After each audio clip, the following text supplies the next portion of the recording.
తెలంగాణలో షా ఆపరేషన్, రాష్ట్రంలోకి secret teams అట, జాగ్రత్తగా ఉండరు అభ్యర్థులు.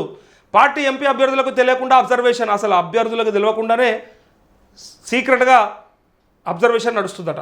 తాజా పరిస్థితిపై ఎప్పటికప్పుడు నివేదికలు, ప్రచార వివరాలు సైతం షాక్ అందజేత అధిష్టానం నుంచి రాష్ట్ర లీడర్షిప్కు సూచనలు, ప్రచారం స్ట్రాటజీపై రెగ్యులర్గా దిశానిర్దేశం, డబుల్ డిజిట్ స్థానాలు గెలిచేలా వ్యూహం, పార్టీ నెట్వర్క్ అదనంగా ప్రత్యేక ఏర్పాట్లంటూ బీజేపీ నాంపల్లి ఆఫీసులో కొన్ని బృందాల మకాం, ఫీల్డ్లో రోజువారీ మరికొన్ని టీమ్స్ పర్యటనలంటూ మొత్తానికి వాళ్ళు గెలవడానికి ఇప్పుడు ఎప్పటికప్పుడు పరిస్థితుల్ని సమీక్షించుకోవడానికి చేస్తున్నటువంటి ప్రయత్నం. ఇది డైరెక్ట్ అమిత్ షానే రంగంలోకి దిగండి అని చెప్పడానికి వార్త.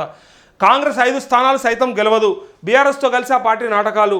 5 స్థానాలు గెలవదు అంటే 5 అని ఒక లెక్కేసుకున్నాడు అనుకుందాం, బీఆర్ఎస్ 0 అనుకుందాం, 1 ఎంఐఎం అనుకుందాం. సో మిగిలిన ఎన్ని అవుతున్నాయి? 11 సీట్లు, అంటే డబల్ డిజిట్ మేము గెలుస్తామని చెప్తున్నారు. ఇగో కాంగ్రెస్కి ఓటేస్తే దాని విలువ 0. మల్కాజ్గిరి బీజేపీ అభ్యర్థి ఈటల రాజేందర్ అంటుండు, కాంగ్రెస్కి ఓటేస్తానంట దాని విలువ 0 అవుతుందట. కంటోన్మెంట్ బీజేపీ అభ్యర్థిగా వంశా తిలక్ అని ఒక కొత్త అభ్యర్థిని బయటకు తీసుకొచ్చారు. గతంలో పోటీ చేసిండో లేదో తెలియదు, చేయనట్టు అనిపిస్తుంది. ఆ అభ్యర్థిని తీసుకొచ్చి అలా బీజేపీకి క్యాండిడేట్గా, ఎందుకంటే కంటోన్మెంట్ గణేష్ ఉండే, శ్రీ గణేష్. సో తనను కాంగ్రెస్ తీసుకొని వాళ్ళ అభ్యర్థిగా ప్రకటించింది కాబట్టి, పార్టీ మారింది కాబట్టి ఇప్పుడు ఈయన వంశా తిలక్ని తెరపైకి తీసుకొచ్చారు. ఇగో ఇక్కడ ఈయన చెప్తారు, మళ్ళా ఏడాదిలోపు ప్రభుత్వం కూలిపోతుంది, బీజేపీలోకి రేవంత్ రెడ్డి జంపు కొడతాడేమో.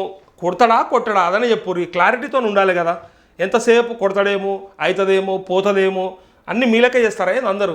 రాష్ట్రంలో లిల్లిపుట్టుగాల పాలన, సీఎం మాటల్లో భయం కనిపించింది. కాంగ్రెస్కి 2-3 సీట్లు కూడా రావని సర్వేలో తేలింది. మా ప్రభుత్వం వచ్చాక పోలీసుల సంగతి చూస్తాం. ఇందాక చూసినాం కదా, అదే ముచ్చట. కాకపోతే ఇక్కడ చూసిరా, వీళ్ళేమో బీజేపీ వాళ్ళేమో బీఆర్ఎస్కి 0 వస్తాయి, కాంగ్రెస్కి 5 సీట్ల కంటే ఎక్కువ రాదంటారు. కేసీఆర్ ఏమో కాంగ్రెస్కి 2-3 సీట్లు కూడా రావని చెప్తాడు. మరి బీఆర్ఎస్కి ఎన్ని వస్తాయంటే అత్యధిక, లాస్ట్ టైం 8 వస్తాయి, సార్ 10 వస్తాయని చెప్పినా చెప్తాడు ఈయన. 10 సీట్లు మాయ అని చెప్పినా చెప్తాడు.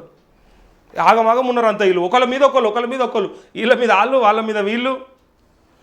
ప్రజలు మాత్రం క్లియర్గా ఉన్నారు, ఎవరు కొట్టేయాలి, ఎవరిని కేంద్రంలో ఉంచుకోవాలి, ఎవరిని ప్రధానమంత్రి ఉంచుకోవాలో క్లియర్గా ఉన్నారు. ఇక మళ్ళీ మనం సపరేట్గా దాని గురించి ఎక్స్ప్లెయిన్ చేయాల్సిన అవసరమే లేదు.